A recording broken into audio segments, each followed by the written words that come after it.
Hello, everyone. Welcome. In today's fast-changing world, it is crucial to stay updated on leveraging data for informed decision-making, and we're here to help you with just that. Today, we're going to discuss the synergies between supplier ecosystem management and DEI initiatives.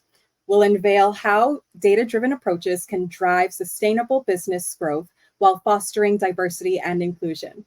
My name is Rais Noel, and I'm joined by the leaders of both Kanarys and Stimulus to discuss the announcement of their creative partnership that promises to empower businesses to make more informed decisions while fostering an inclusive workplace culture that thrives on data-driven insights. As I invite both ladies to join me on stage, I'd like to share a little bit about each of them. First, allow me to introduce Tiffany Stannard. Tiffany is an award-winning entrepreneur, executive, corporate advisor, media personality, and producer with over 15 years of experience. Tiffany is the CEO and founder of Stimulus, a fast-growing, venture-backed SaaS company with a nationwide remote team. The AI-powered Stimulus relationship intelligence platform combines data insights, relationship-building tools, and a proprietary score to help companies make the best purchasing decisions while diversifying their supply chains. Tiffany has raised $3.8 million for Stimulus from top-tier investors, including Morgan Stanley, Northwestern Mutual, Future Ventures, and more. Throughout her career, Stannard has been hired to consult and advise influential global brands, including Microsoft, Salesforce, AT&T, Intuit, and other organizations. Stannard is a recipient of Business Journal's Rising Star Award, Walker's Legacy's Women in Economic Development Award, and the Tribune's 10 Under 40 Most Influential African Americans Award. Forbes has also recognized Tiffany in the Next 1,000 Leaders list, and she was named as one of the 10 business leaders transforming supply chain by Business Insider, among many more honors. Welcome, Tiffany. Thank you so much. It's so great to have you. And next, we are joined by Mandy Price. Mandy is an advocate for diversity, equity, inclusion, and belonging as the CEO and co-founder of Kanarys Inc., a technology company focused on providing the tools organizations need to create long-term systemic change around DEIB challenges. Mandy is a sought-after speaker and has been featured by notable outlets such as Good Morning America, The Wall Street Journal, Forbes, Business Insider, CNBC, Entrepreneur, Human Resource Executive, and more as a leader in DEIB technology, sharing her personal story and unique insight to create more inclusive workplaces. Mandy has been able to raise more than $10 million in VC funding to help companies advance and measure DEIB within their organization. In just 4 years, Mandy has grown Kanarys from an idea to a category industry leader in DEIB, ultimately improving workplace experiences for thousands of employees. Mandy has been recognized nationally for her dedication to advancing DEIB in workplaces. She was named a 2021, 2022, and 2023 Top 100 HR Tech Influencer by Human Resource Executive and was a finalist for Ernst & Young's Entrepreneur of the Year in 2023. Mandy was also one of Inc.'s 2021 Female Founders 100 for helping companies address systemic racism in the workplace and one of Entrepreneur Magazine's Top 100 Most Powerful Women in 2020. Welcome, Mandy. Hi, thank you. I'm so happy to be here. Yes, to these amazing backgrounds. We're so happy to have you. So let's dive right in. Mandy, I'll start with you. Go ahead and tell us a little bit about Kanarys and how you're aiming to help organizations succeed. Yeah, sure. So me and my co-founders started Kanarys back in 2018. We had a lot of the challenges that many underrepresented groups face in the workplace. But because of our backgrounds, I had done a lot of research around DEI and had helped serve in many task force and things like that helped start up DEI programs at many different organizations, that I knew that data was one of the keys to ensuring that organizations had a long-term strategy around DEI, but really we're moving beyond talent acquisition, which is where we see a lot of organizations really focus, and especially focus from a data perspective, to really have true benchmarking KPIs and metrics. And so we started the company with that idea of how do we help to organizations, just like the way they think of every other business unit, to think of DEI in that same manner. One of the challenges we knew as well is that DEI practitioners have a lot on their plate. That's one of the things that I know Tiffany and I were excited about this partnership. When we think around the purview of DEI, it touches so many different areas. And so when we start to think around not only internal DEI, but I know Tiffany is obviously going to talk about supply chain procurement and all that, but DEI practitioners a lot of times don't have the data that they need. They may be overseeing multiple areas, not just their kind of talent acquisition and retention, but when we start to look at the different systems that this data lives in. And so one of the things that we do at Kanarys is help organizations with those integrations with their HRIS and ATS and payroll systems, so that as a chief diversity officer or DEIB practitioner, or even if you're overseeing this from the HR perspective, you're able to have the data not exist in those disparate systems, but see it all in one software solution and understand really what your strategies should be. So, we took our own experiences, we took our backgrounds that we had related to this, and built out the platform really with those goals in mind of how do we help organizations be intentional. We know DEI isn't one size fits all. And so how do we help ensure that we have the data to ensure the interventions and what the organization is able to put in place is going to be bespoke and unique to their organization, and really address the challenges, which I like to call opportunities, at hand. And if we don't have the data to know really where we should be focused within the organization, and we're relying kind of just on group learning and development, we know learning and development and training has a place, but we know that we have to be very surgical and intentional around the strategies that we have in place with DEI. And I think that's the reason why we've seen some of the pushback around, we've been doing this work for 20 or 30 years, we haven't seen results. And I think it's really because of the approaches and not having the data and the resources and the infrastructure around that organizations really need to move the needle forward. So that's a little bit about me, and I'll turn it back over to you. Thank you so much for that overview, Mandy. Tiffany, a little bit more about you and Stimulus. So Stimulus, as I said earlier, an AI-powered relationship intelligence platform, combining data insights, right? And relationship building tools, that proprietary score to really help companies make the best purchasing decisions while optimizing and growing their supplier network. This is really a different approach to other platforms that are on the market. What did you see that was missing in the industry? Yeah, so one, thank you. I'm excited to be here and have this conversation. Similar to Mandy, I think any company that's created, either you're personally experiencing the problem or someone you know is complaining about the problem over and over again, that you want to solve it because it's something that you're interested in. So I've been working with vendors and suppliers my entire career. I started as a corporate employee, working across mid-market to large organizations, helping them work with vendors, understand vendors. And of course, I made sure that they were diversifying their vendors as well, looking at local companies across the board, and then went from that to turning into a consultant and continuing my work with those corporations, and them bringing me back on projects of like, hey, can you help me create this vendor program? Can you help me engage? Can you help me, understand different suppliers? And, I was teaching them that much like your employees, much like your customers, your suppliers, and your supply chain are a part of your competitive advantage, right?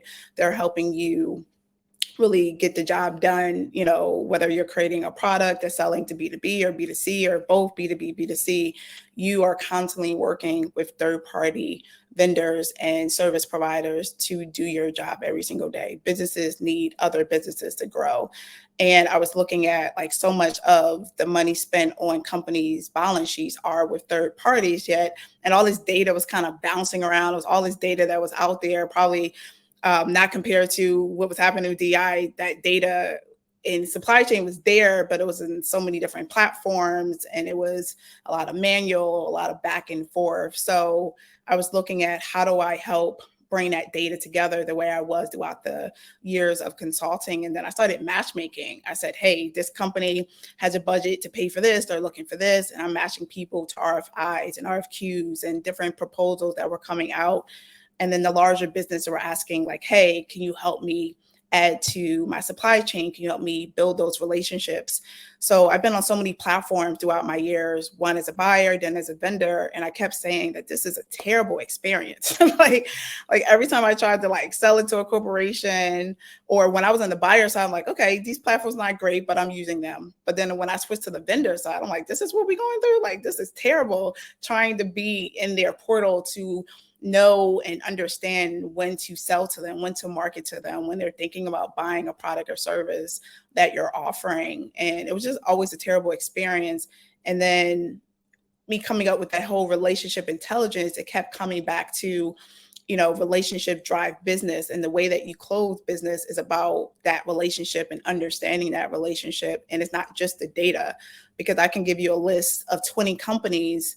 What's going to make you buy from them? What's going to make you look at that company? It's the relationship that you have or could have, may already have with that, particular business. So for us, it was bringing it together and focusing on relationship intelligence, which is kind of a new category within the industry. It started to be used over the last few years within like investment banking and private equity.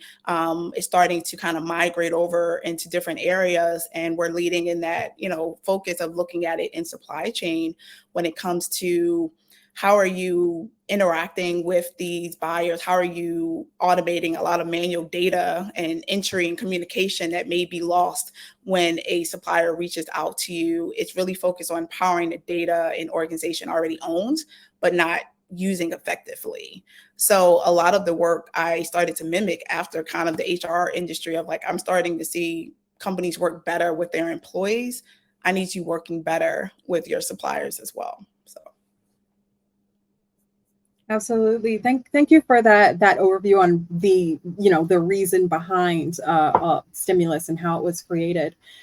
So before we dive further into the partnership side of things, I want to explore a little bit more about the current landscape.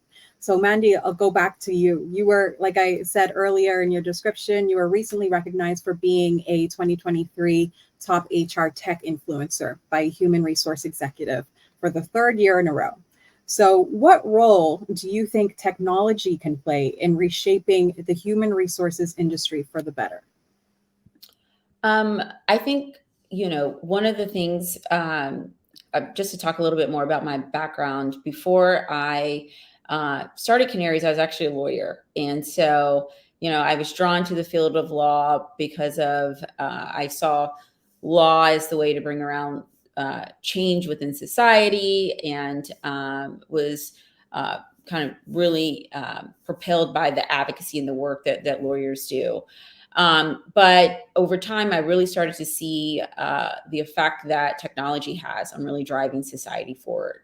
So when we talk around what is the place when we think of HR and how HR has continued to really evolve, right? Not being seen as a kind of management of employees, or really understanding how it's ingrained into the greater business strategy of any organization, that if we're not able to recruit and retain and ensure that we are providing that development of our talent, that no business is going to succeed. And so as we look at kind of the way businesses have evolved and understanding that, going, even around how the purpose of a corporation, how the Business Roundtable even changed that, right? It used to be to maximize profits for shareholders, but now talking about the importance of oversee doing good by all of your shareholders, including employees, as one of the kind of main drivers of companies. So I think we're seeing fundamental shifts around the way people think about work,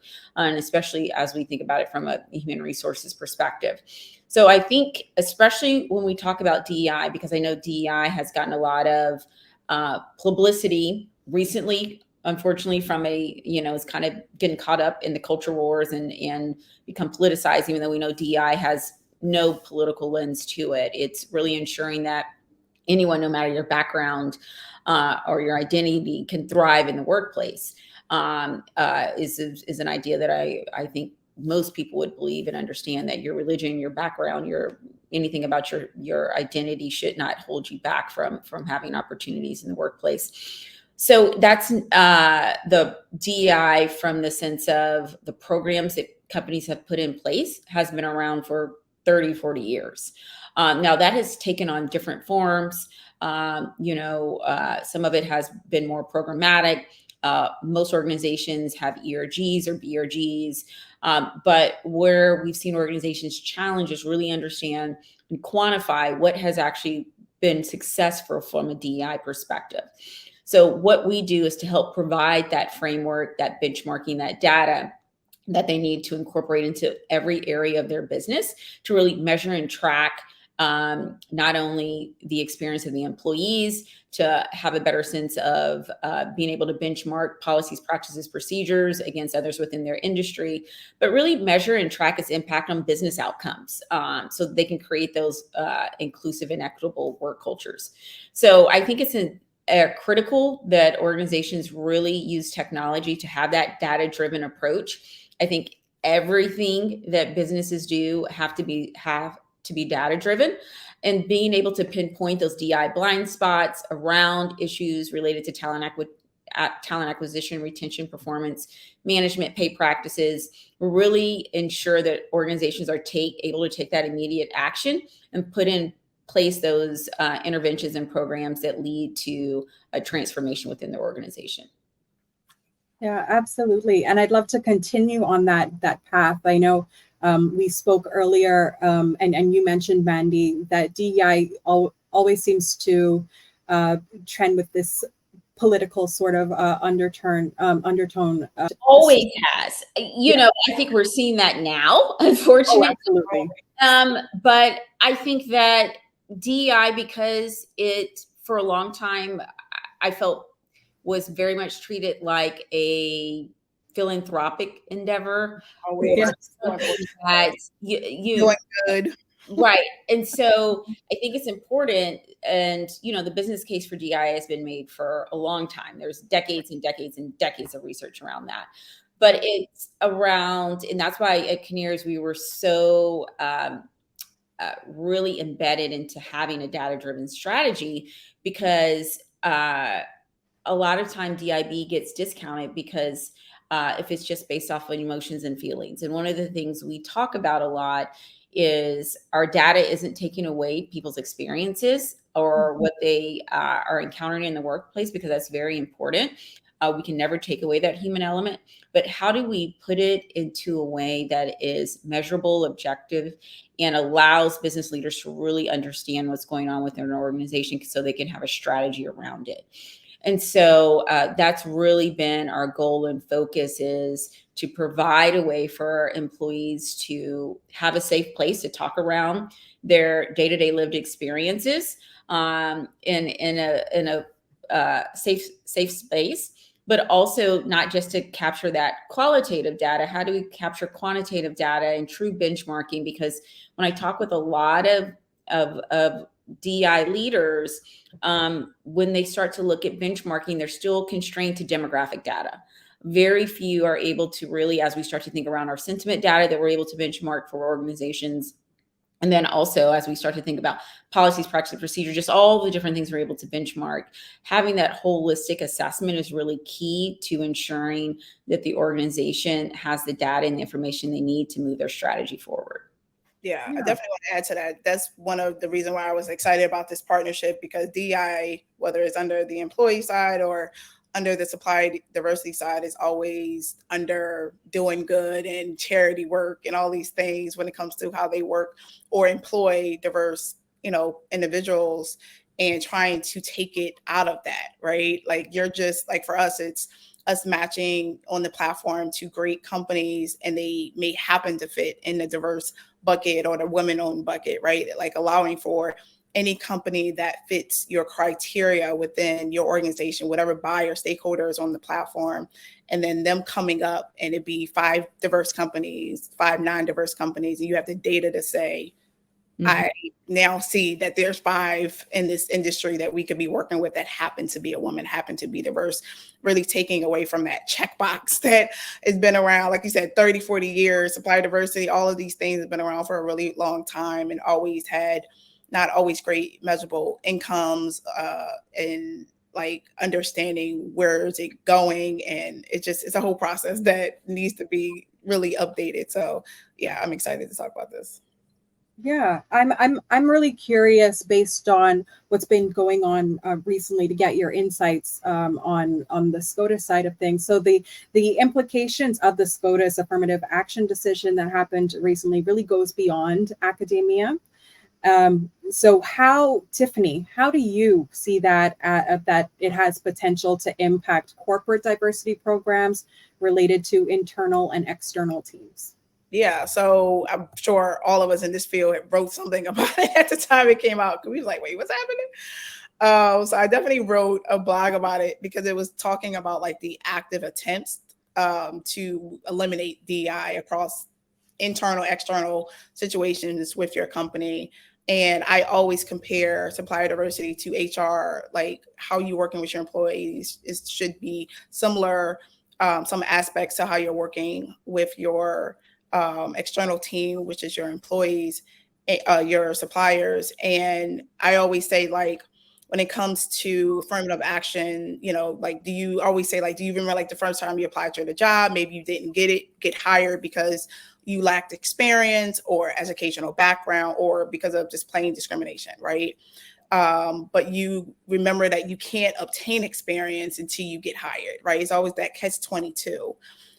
That's when affirmative action is supposed to come in. Someone at that university or that employer had to be the first to really actively admit and source underrepresented individuals with a strategic plan, marketing, data to create really equal opportunity for all to obtain a college education and employment.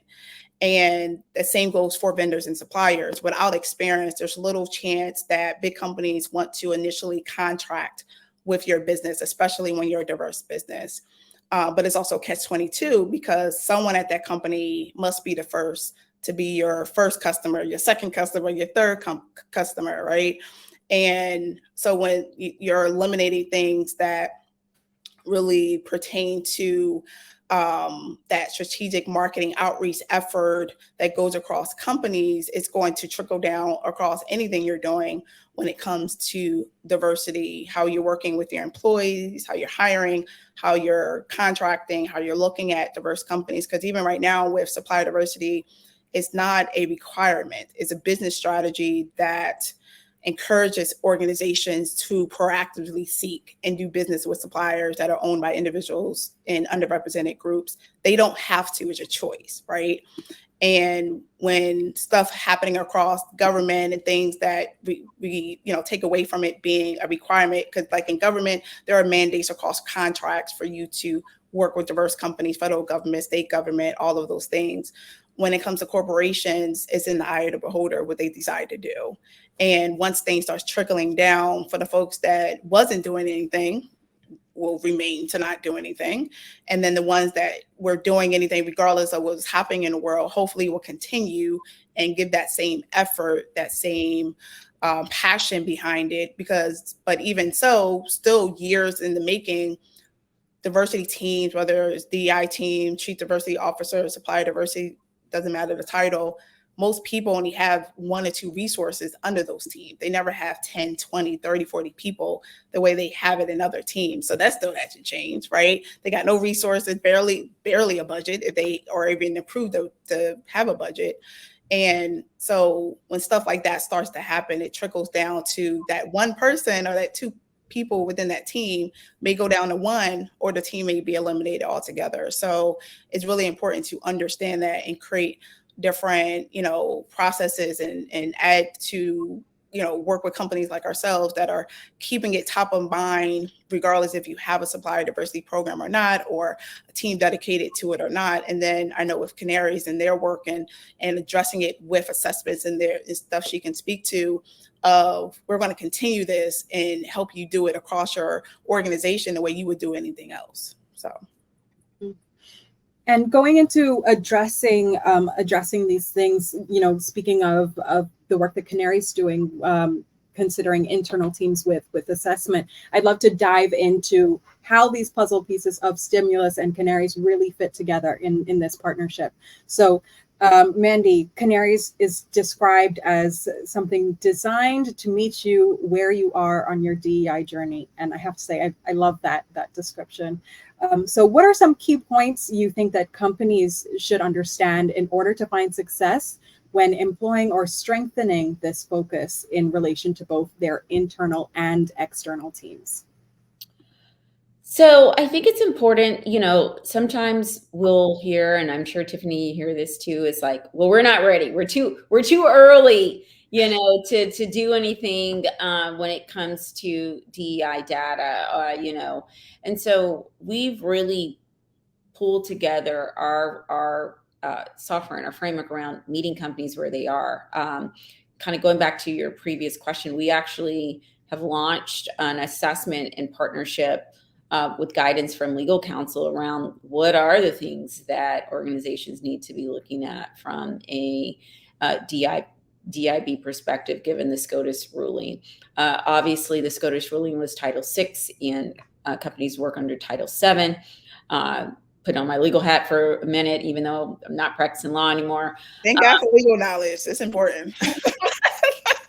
And so we can look at that, right, around race consciousness, and everyone is just reading the tea leaves because nothing has changed on the employment side whatsoever. So even though there's the fear of, we've seen senators sending letters and attorney generals and things like that trying to stoke fear, nothing has changed. But we can still take at the some of the things that were said in the SCOTUS ruling around race consciousness and try to see what things need to be adapted a little bit from a DEI perspective, given if something were to come before the court, how they would likely rule.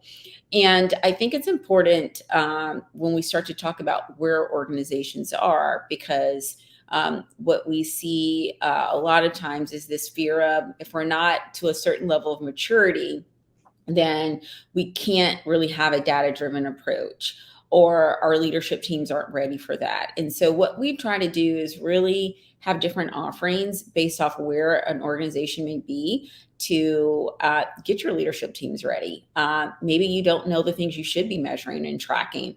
And so we have frameworks around that so that you really understand what are the best practices, what are the metrics that you should be assessing within your organization, so that you're not having to do that from scratch. Tiffany, you made up a great point around a lot of teams are small. So we are here to be an extension of your team. We've already done that research. We have data scientists on our team. We have IO psychologists on our team. We have DEI experts on our team. So there's no reason to kind of do all of that work and take that on where you're trying to build something up from the groundwork, when we kind of come in and really to assist and say, what do you need help with? Do you need help with creating that framework? Do you need help more with launching self-ID? Do you need help more with measuring inclusion and belonging? So we really assess where the organization is, and then define a package for them that's based off of where they need that support. I love that. Yeah, absolutely. And Tiffany, I'd love to hear your perspective from the supplier diversity side. When companies are getting started or working towards building a program or strengthening their current program very easily, how can they benefit from incorporating something like stimulus early on?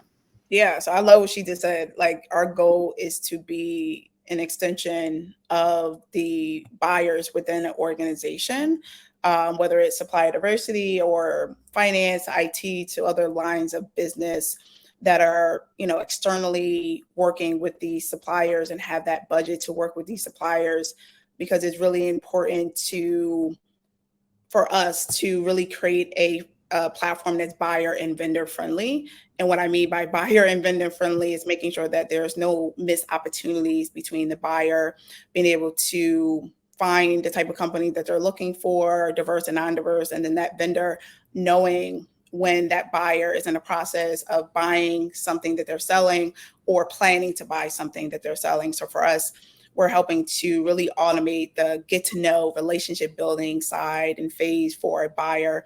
That includes, helping them not drop the ball on communication with current or potential vendors, understanding the relationship that the company may already have with that vendor within their system, going through that data. Like, hey, we can tell you that they've been in your system for 5 years. You haven't worked with them one time. Why? Like, you know what I mean? Like, understanding that information is so important because people just don't know that. And doing that audit and that enhancement, helping you really, track that relationship. And, whether you change positions or go on leave or something of that nature, that vendor is not having to start that relationship over or pause that relationship or have to resell themselves to another team.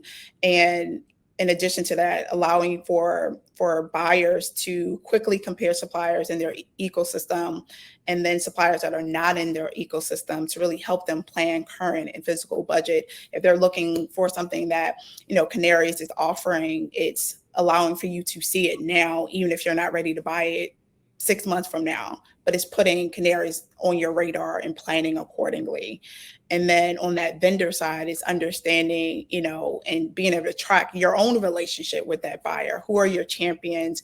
Who are the people you've been speaking to over a period of time? What else have you done with that vendor? So you can make your case as if when you have to sell to other teams throughout that organization. When was your relationship established? How many times have you been considered for a contract? Stimulus has the ability to become that marketing tool for vendors to eliminate the vendor reaching out to a buyer and wasting time during their own budget period. Like, I don't know when you're about to buy this, but the platform can help you see that information. So the buyer is not being bombarded at the wrong time. And then that vendor is not reaching out to you at the wrong time. And for us, it's that relationship intelligence that we are bringing together to help facilitate on our platform.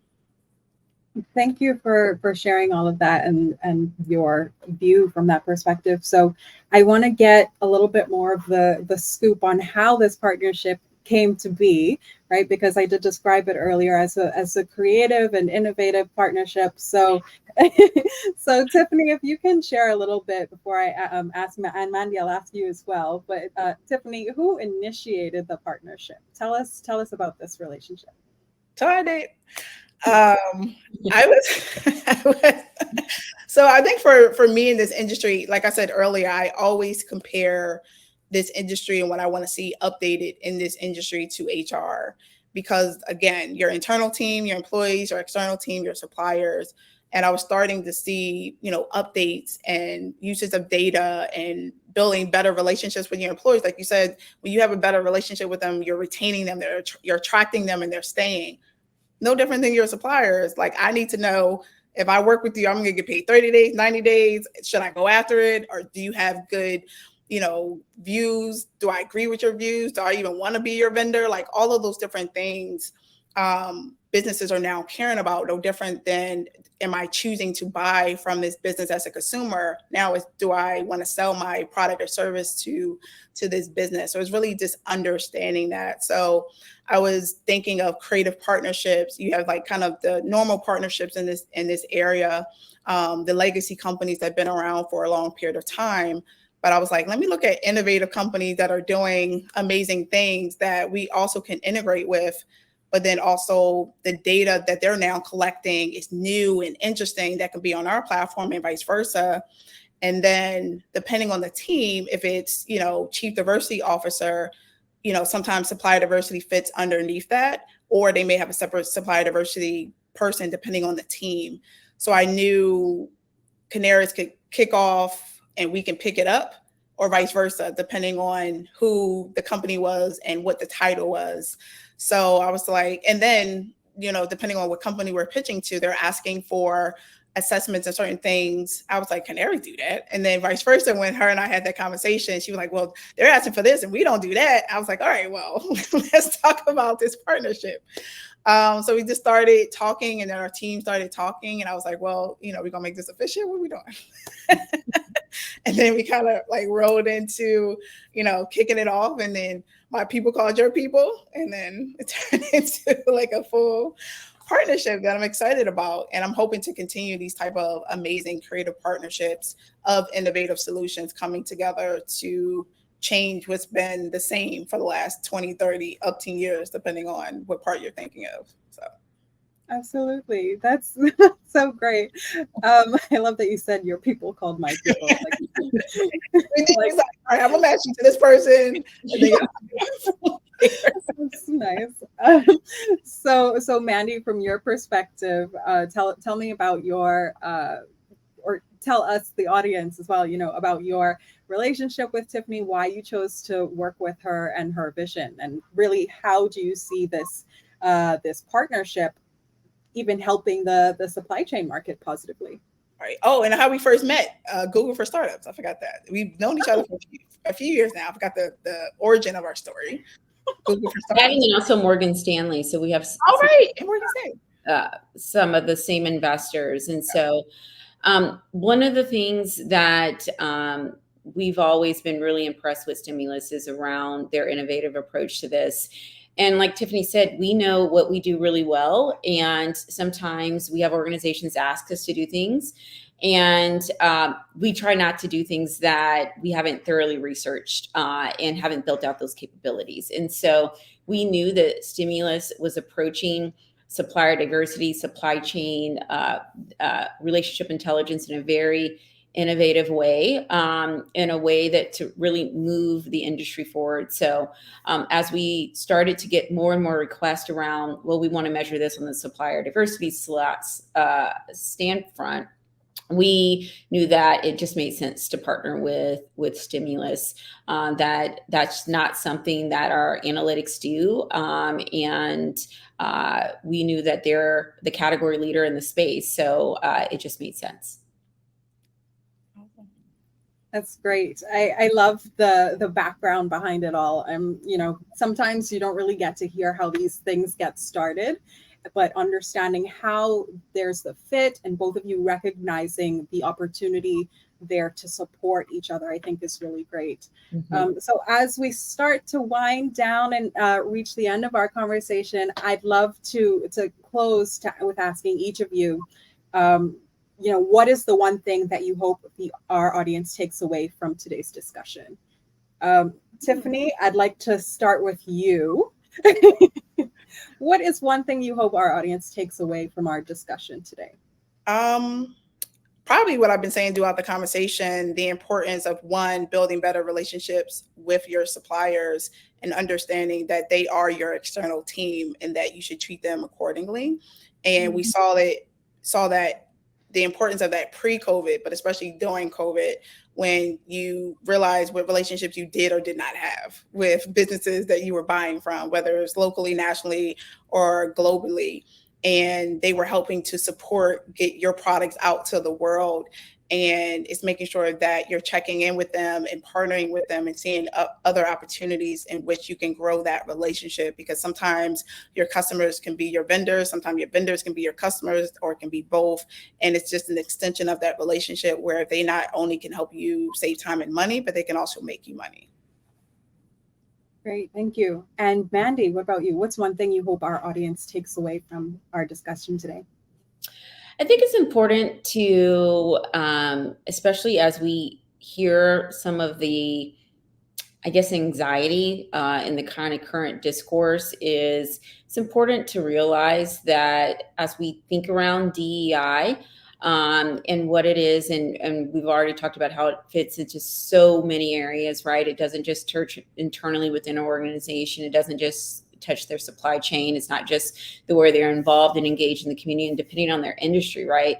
When we start to think around healthcare and things like that, health equity, there's just so many ways where it's important that organizations are focused on it, is to realize that DEI, even though it's become part of the culture wars, unfortunately, by I think folks that are looking for that for political reasons, is distinctly different than everything else that is caught up in the culture wars, because companies may decide that they don't want to take a stance on abortion or gun control or things related to that. But because DEI is so ingrained within the way a business and organization operates, it's not something that you can pull back from, or that you can say you're not going to have a stance on.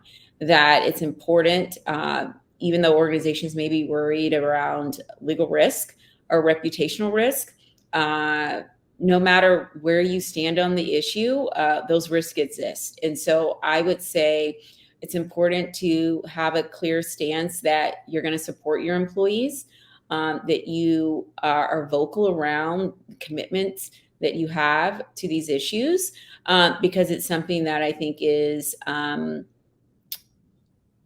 universal to anyone, that they want to ensure that there's not any type of bias within their organization. I think it's important that leaders just talk in those terms as opposed to using terms that may have become politicized. And so that's one of the things when we talk about meeting organizations where they are, have ensuring that we're helping as well as we start to think around that communications, because as long as you're very clear and explicit around what your goals are and how it ties to the business outcomes, I think it really takes away the ability to have the work turned into something that it's not. That's so perfect. I just love that how both of you have this had this view and vision to really make a difference when you saw that there was a need for change.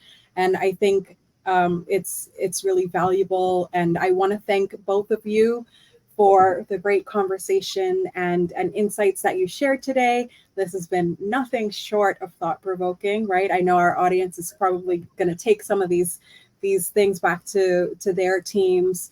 And I want to also thank our audience, especially for joining us. And I want to invite you all to learn more about both of these companies by visiting their websites. You can learn more about Kanarys by visiting kanarys.com, and you can learn more about Stimulus at getstimulus.io, and continue the pursuit of effective data-driven decision-making. Thank you, everybody, and have a great rest of your day.